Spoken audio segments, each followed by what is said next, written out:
Muy buenas tardes, bienvenidos este martes 2 de noviembre a la UNAM Responde. Agradecemos que nos acompañen en este día en que recordamos a nuestros seres queridos de forma quizá muy sentida y de forma individual, pero también a través de ofrendas y de rituales que enriquecen la tradición de nuestro país. Y comenzamos precisamente con cifras, un indicador de cómo ha ido avanzando esta pandemia en distintos ámbitos.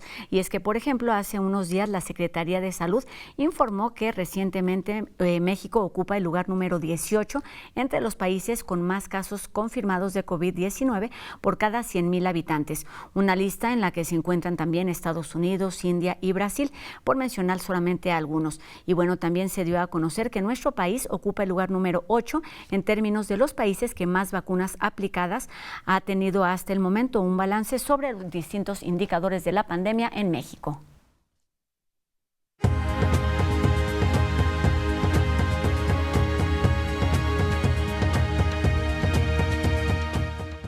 La ciencia forense es una de las disciplinas que más ha crecido durante los últimos años. Su relación con la medicina, pero también con la epidemiología, se ha visto afectada o impactada precisamente por la pandemia. Para hablar de todos estos temas, me da gusto recibir aquí en el estudio de TV UNAM a nuestro invitado, el doctor en ciencias, Mariano Guardado Estrada, quien es académico y jefe del Laboratorio de Genética en Investigación de la Licenciatura en Ciencia Forense y también miembro del Sistema Nacional de Investigadores. ¿Cómo estás, doctor? Un gusto saludarte aquí en la UNAM Responde. Bienvenido.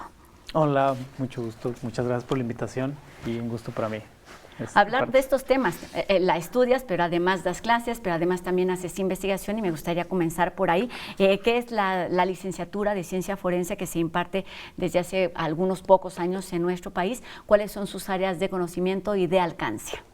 Bueno, la licenciatura en Ciencia Forense surge ante la necesidad del país de formar científicos forenses, los cuales tengan el conocimiento necesario en diferentes disciplinas o ramas de la ciencia forense, como pueden ser antropología, toxicología, dactiloscopía o genética forense, como su servidor.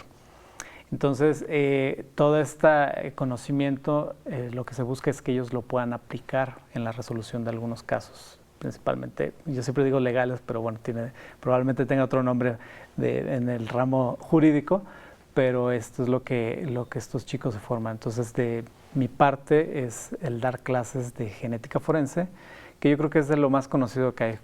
Pruebas de paternidad, por ejemplo, que yo creo que todos te iba a preguntar justamente, ¿qué tipo de información pueden ofrecernos que sea, digamos, como práctica y conocida para la sociedad en general? Sí, en la parte, por ejemplo, de genética forense, que es mi área, ahí los chicos, lo que aprenden es, por ejemplo, de cómo se llevan a cabo las pruebas de paternidad. Esa es una aplicación, de las ramas, sí, claro. Una aplicación, y la otra sería la identificación humana. Esto porque cuando se tiene, por ejemplo, un lugar de investigación donde se presume que hubo un hecho delictivo, puede ser una mancha hemática, sangre, cabellos, se puede obtener un perfil genético y compararlo con el de algún sospechoso, y entonces se hace una confronta, y si hay un match, pues pueden decir que la persona que estuvo involucrada en ese hecho podría ser el sospechoso o no. Pero bueno, es decir, toda esa investigación posterior a que se puede hacer a través de un cuerpo nos da información sobre lo que pasó y sobre cómo se dieron las cosas. Pero bueno, estamos hablando en medio de una pandemia que tenemos ya varios meses en esta situación. ¿Cómo se relaciona la ciencia forense con la pandemia? ¿Cómo se ha visto involucrada, impactada por la situación que hemos vivido a lo largo de todos estos meses, cuando pues además el número de decesos ha ido en aumento de forma importante?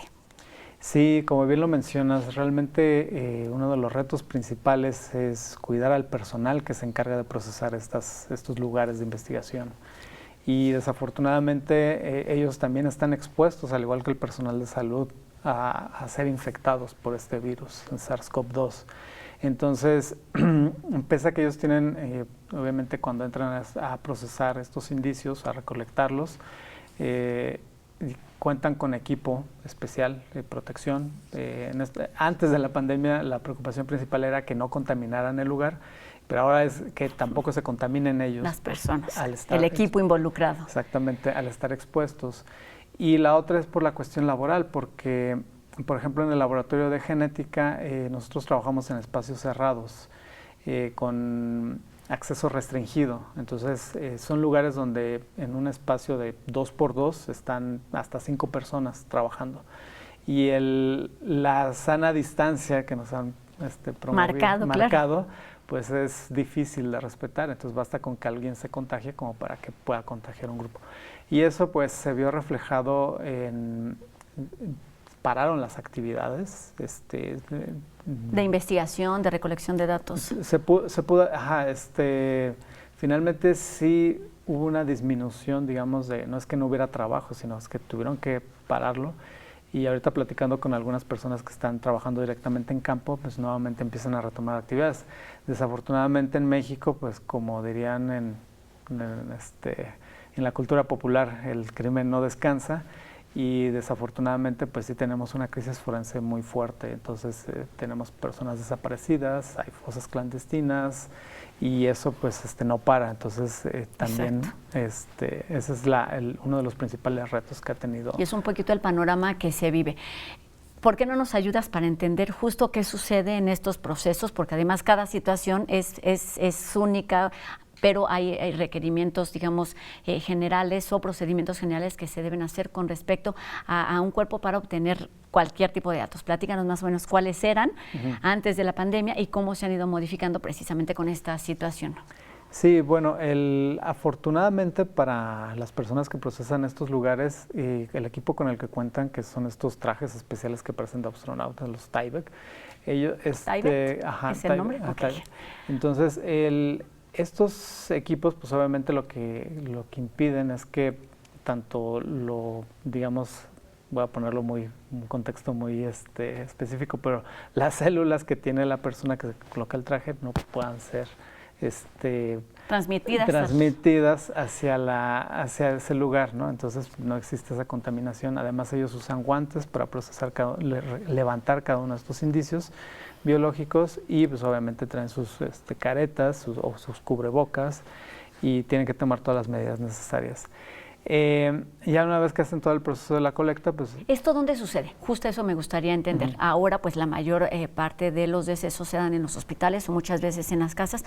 ¿Cuál es el proceso a seguir hasta que, además con la pandemia, pues se dan las cenizas? Ni siquiera están permitidos, por ejemplo, los velorios en muchos de los casos. ¿Cuál es el proceso que siguen los cuerpos?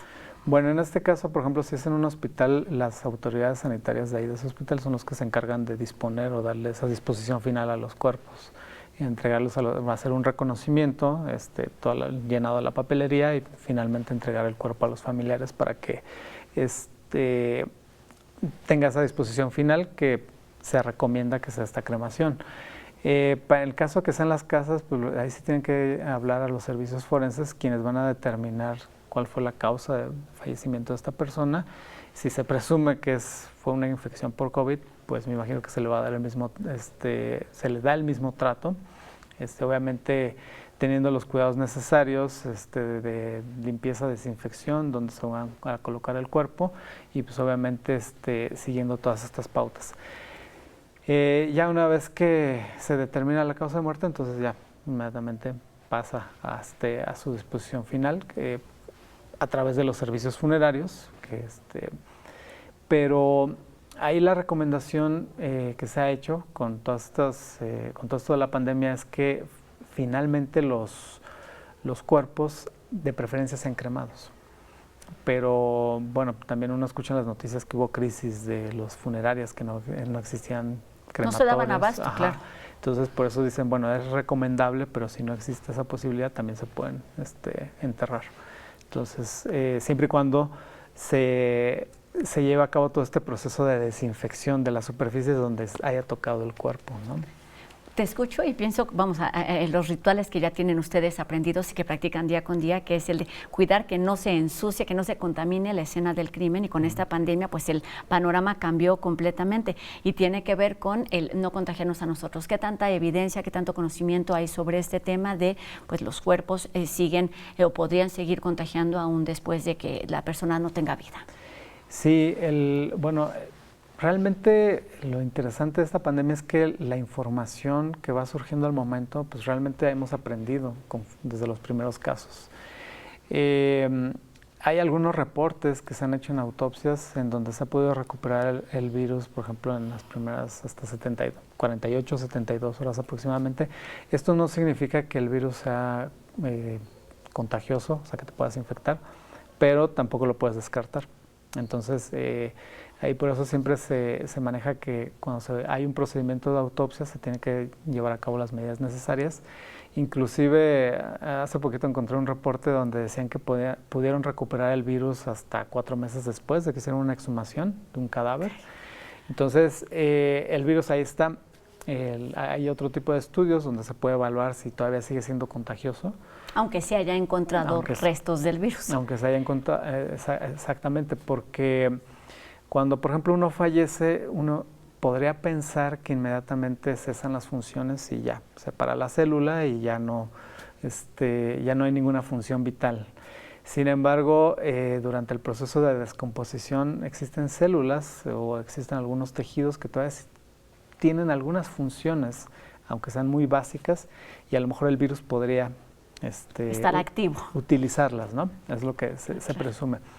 Pero la verdad es que la recomendación actual es que en este manejo de los cadáveres se sigan utilizando las medidas de protección necesarias y obviamente esté presente o no esté presente, sea contagioso o no sea contagioso, se tiene que seguir utilizando. Y la razón es la precaución. La ciencia forense, como toda la ciencia, lo hemos hablado a lo largo de todos estos meses, requiere tiempo. Nosotros quisiéramos respuestas más inmediatas, pero hay que darnos tiempo para saber cómo está funcionando y cómo van avanzando también en la investigación. Antes de avanzar, mencionaste la palabra autopsia, necropsia, cuándo se aplica y qué tanta información se puede dar también con estos procedimientos. Bueno, es interesante porque en México he encontrado muy pocos reportes acerca de las autopsias de este tipo de pacientes. Pero en la literatura, bueno, en otras publicaciones, en otras países, se han hecho algunas situaciones, han podido hacer algunas autopsias de pacientes que fallecieron por COVID. Y la importancia de eso es que te da mucha información, porque antes se pensaba que la enfermedad se localizaba única y exclusivamente en vías respiratorias, pulmones, tracto respiratorio superior también, pero también se ha visto que es una enfermedad multisistémica y que puede afectar también otros órganos y tejidos, ¿no? Un riñón, por ejemplo, también estaba escuchando. Entonces, esa información pues puede ser generada a través de la autopsia. Sin embargo, el mismo riesgo que ello conlleva, pues también supongo que ha limitado este tipo de estudios en algunas partes en particular, pero sí creo que es muy importante que se sigan llevando a cabo este tipo de estudios porque es lo que te va a permitir conocer mucho mejor esta enfermedad. Y para que esto sea posible, por supuesto, por un lado se requiere de la capacitación de profesionistas que tengan las habilidades y el conocimiento para desarrollar este tipo de investigación, que es lo que hace, por ejemplo, la licenciatura en Ciencia Forense de la UNAM, pero también se requiere pues de la participación de otros niveles de autoridades. ¿Cuál es, entendiendo un poquito la situación complicada y entendiéndola justo en esas dimensiones, la situación de nuestro país en tanto a la capacitación, en tanto a la efectividad de esos procesos que se llevan a cabo, por ejemplo, en hospitales, ahora que también ha sucedido pues el deceso muy frecuentemente en casas habitación? Realmente sí, la capacitación es muy importante y realmente toda la parte del manejo de estos cadáveres pues requiere esa capacitación para evitar este tipo me acuerdo antes que utilizaban unas especies como de burbujas, ¿no? Para sacar introducir a los enfermos al hospital o incluso también a las ambulancias. Para sacarlos. Y poco a poco hemos visto que se ha ido relajando un poco, pero no es que se haya relajado, sino que realmente han visto que a lo mejor no están, teniendo las medidas necesarias, no es tan contagioso esta infección, o sea, desde el mismo lavado de manos, desde la misma desinfección con estas soluciones con cloro, es el hipoclorito, y que esto poco a poco nos ha permitido, digamos, pues no relajarnos, pero sí tener un manejo no tan estresante, porque yo sí, claro. Creo que uno podría pensar que antes lo manejaban como si fuera algo muy drástico, ¿no? Muy extremo, claro. Extremo, donde prácticamente de que fallecía la persona, inmediatamente incinerarla y que no cruzara con nadie porque pues, era un riesgo muy alto. Entonces, también otra situación son la cuestión de los espacios, porque por ejemplo los hospitales pues, se han tenido que adecuar para tener espacios necesarios para el manejo de estos cuerpos. Por ejemplo, en las mismas morgues o donde están los cadáveres, pues también tienen que tener una ventilación adecuada, ciertas medidas para que, instalaciones adecuadas para que estos cadáveres, pues obviamente puedan ser manejados sin ningún riesgo para la población en general, ¿no? O inclusive para el mismo personal que es el que los está manejando. Estamos hablando de lo que sucede, vamos, en las calles, en la vida cotidiana y principalmente en la pandemia, donde pues ha habido un alto número de contagios y también de decesos. Platícanos qué sucede en la investigación, en los laboratorios, por ejemplo, pensando en tu área de especialidad, que es, nos decías, la genética. Y entonces, ¿qué tipo de preguntas, qué tipo de temas les están resultando a ustedes interesantes precisamente a raíz de esta pandemia y de lo que puede aprenderse con una crisis como esta en términos de conocimiento de los cuerpos, de las materias, de los órganos? ¿Qué es lo que a ustedes les mueve? Bueno, desafortunadamente para nosotros que estamos en los laboratorios sí pararon las investigaciones, sobre todo en mi laboratorio, supongo que en otros también. Todo se enfocó en la parte de COVID en algunos centros, pero creo que aquí lo principal es reaprender el modo de trabajo con estas medidas para evitar contagios. O sea, en todo momento. Ajá, exactamente. Entonces, lo que antes para nosotros era muy común, como tener un lugar donde tenías entre 5 o 10 personas que estaba, pues ahora ya no puede ser así. Entonces tienes que tener tomar algunas precauciones. La enseñanza, digamos, de trabajo, de este trabajo, pues también ya no es una enseñanza personalizada, donde uno estaba detrás del alumno, sino que realmente también eso ha ido cambiando porque tienes que guardar hasta la parte de la distancia. El cuidado que tienes que tener con el manejo de los cadáveres, porque tengan o no tengan COVID, pues tienes que tener las mismas medidas de higiene y precaución. Medidas de higiene, y que además, pues, en algunos proyectos, por ejemplo, nosotros utilizamos tejido de algunos cadáveres que nos han podido donar. Entonces también no podemos disponer tan fácil de estos tejidos porque pues obviamente eso también implica un riesgo también como para nosotros como para la persona que va a procesar la muestra.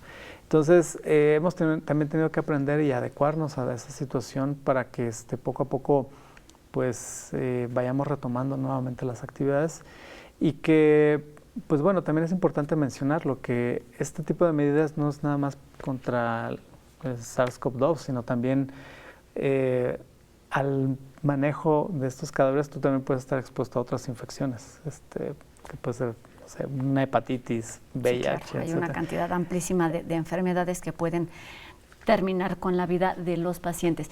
Nos queda muy poco tiempo para terminar, doctor, y me gustaría quizás hacerte una pregunta muy personal que podríamos compartir con el resto de la sociedad, porque tiene que ver con el acercamiento, con el contacto que tenemos con los cuerpos. Obviamente, quienes estamos en ese tipo de situación, pues tú ves cuestiones emocionales, sentimentales, por el contacto que tienes con estas personas. ¿Cómo ustedes como profesionistas se acercan a estos cuerpos que además se convierten pues en objetos de investigación? Pensando un poquito en términos de ética, de creencias, de cuidados, compártenos esta experiencia y esta ideología que además se debe aprender, me parece. Bueno, siempre se tiene que trabajar preservando la dignidad del cadáver, o sea, en todo momento. Entonces, entiendo que esa parte de una limitante que puedan tener las personas cuyo familiar ha fallecido por esta enfermedad, del que no se pueden acercar por este riesgo de contagio, entonces eso puede, ¿cómo se llama?, causar un impacto emocional muy fuerte en estas personas. Sin embargo, no se puede dejar de lado el hecho de que es un riesgo, de que si se acercan puedan ser contagiados. Entonces, y la otra es el manejo, pues que en todo momento tiene que darse con este respeto hacia ese cadáver. Entonces, sí es una situación compleja, porque también en ese proceso de identificación en donde pues puede existir cierto miedo también de contagiarse, puede existir que quieran estar acercándose y demás, pero bueno, siempre y cuando, es lo que he dicho, que uno cumpla con estas medidas necesarias, por ejemplo, cuando uno va a trabajar con estos cadáveres, pues te pones tu bata, puedes usar una doble bata, tu careta, tu cubrebocas y tienes que manipular con guantes, pues obviamente esto lo vuelve muy impersonal, pero desafortunadamente ahorita no tenemos otra opción. Y la verdad siempre es hacer mucho énfasis en que pues no exponerse, ¿no? Sí, Nadie. Exactamente.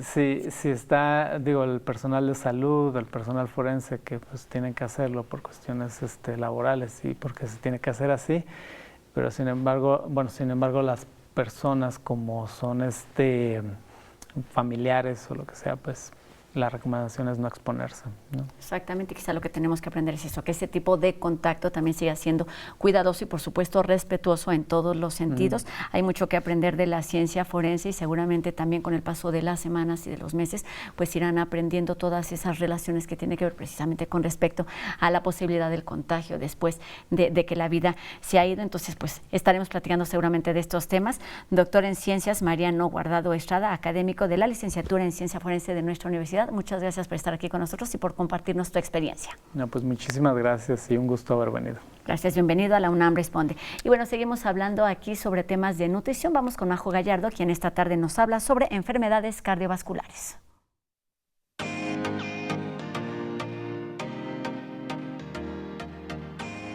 Hola, ¿cómo están? Soy Majo Gallardo, nutrióloga clínica y deportiva, y el día de hoy voy a hablar de cómo disminuir el riesgo cardiovascular. Las enfermedades cardiovasculares son muy comunes en México, sobre todo porque uno de los mayores factores de riesgo es la obesidad. Se sabe que entre mayor cantidad de grasa abdominal hay mayor riesgo de padecer alguna enfermedad cardiovascular, por lo que te voy a dar consejos en tu alimentación para evitar el riesgo de estas enfermedades. 1. Evita la cantidad o el consumo de grasas saturadas o grasas trans en tu alimentación. Evita cocinar o consumir alimentos fritos, empanizados, capeados y mejor prepararlos a la plancha, empapelados, al horno o asados. Se pueden hacer miles de preparaciones y miles de recetas al horno simulando un poco la fritura. Las grasas trans están en productos industrializados, entonces mejor evitarlos. 2. Evita la cantidad de azúcares o harinas refinadas. Estas pueden hacer un aumento en triglicéridos a nivel de sangre, además de que el exceso de estos hace que haya mayor grasa abdominal. Y por último, lo que siempre decimos los nutriólogos, que parece hasta disco rayado, pero es el secreto para todo. Aumenta el consumo de agua, procura que en todas tus comidas haya consumo de verduras, procura meter entre 1 y 2 frutas al día, y alimentos naturales y realizar ejercicio o alguna actividad física. Es importante que si en la familia hay riesgo de enfermedades cardiovasculares, estés monitoreando tus niveles de colesterol y triglicéridos en sangre, además de monitorear tu salud cardiovascular con algún cardiólogo y tratar siempre de mantener tu peso y porcentaje de grasa en un nivel saludable. Voy a dejar aquí mis redes sociales para que ustedes me puedan mandar cualquier duda o si quieren que hable de algún tema. Estoy en Facebook e Instagram como Numa Nutrición.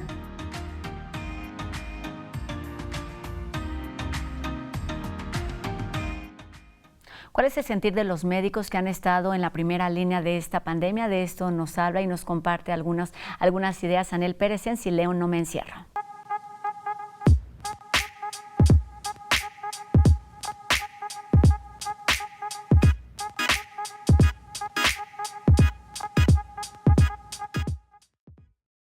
Hola, gracias por acompañarme en estos minutos dedicados a la literatura y al fomento a la lectura. Hoy quiero hablar del libro Primera Línea, Crónicas y Poemas escritos por personal de salud, una compilación de textos escritos por personal de salud que estuvo atendiendo en primera línea a pacientes o familiares de COVID y que al mismo tiempo escribió sus primeras líneas literarias, de ahí este título. A finales del año 2020, con el ánimo de fomentar la escritura creativa, pero también con el ánimo de documentar una memoria del personal que atendía la pandemia del COVID, convocamos a 2 talleres, uno de crónica guiado por el periodista y escritor Leonardo Tarifeño y otro de poesía conducido por el poeta y psiquiatra Orlando Mondragón. Participaron estudiantes y académicos de la Escuela Nacional de Enfermería y Obstetricia, la Facultad de Estudios Superiores Iztacala, las facultades de Medicina y de Psicología, además de la Escuela Nacional de Trabajo Social. Y este libro, Primera Línea, es justamente el resultado de estos talleres. Quiero invitarlos a la presentación virtual de este libro en el marco de las tertulias culturales que organiza la Escuela Nacional de Enfermería y Obstetricia. La cita es el próximo 11 de noviembre a la 1 de la tarde. Lo vamos a transmitir por el Facebook Live de la ENEO y de la Dirección de Literatura y Fomento a la Lectura. Voy a leer un poema contenido en este libro. En la búsqueda del propósito me desatendí de su alma, me enfoqué en lo somático, su mirada con desasosiego y su cuerpo quebrantado por la pérdida. Me distrajo, me puso en jaque, su vida llena pero el espíritu se vació, como un pozo que se va secando sin saber por qué. ¿Y el propósito dónde? ¿En qué sitio? Por un momento perdí la cabeza, mi sombra me abandonó, pero la llaneza de ese ser que necesitaba me devolvió a mí. Este fue Propósito, escrito por Maricruz Solís, publicado en este libro, y yo los espero el 11 de noviembre para confirmar que si leo, no me encierro.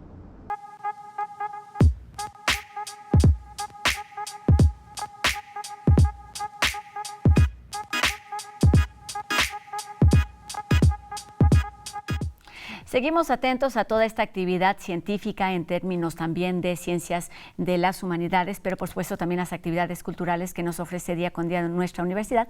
Y nosotros los esperamos y los invitamos a que nos acompañen el día de mañana en una emisión más de La UNAM Responde, por supuesto por TV UNAM 230. Mi nombre es Rosa Brizuela. Adiós.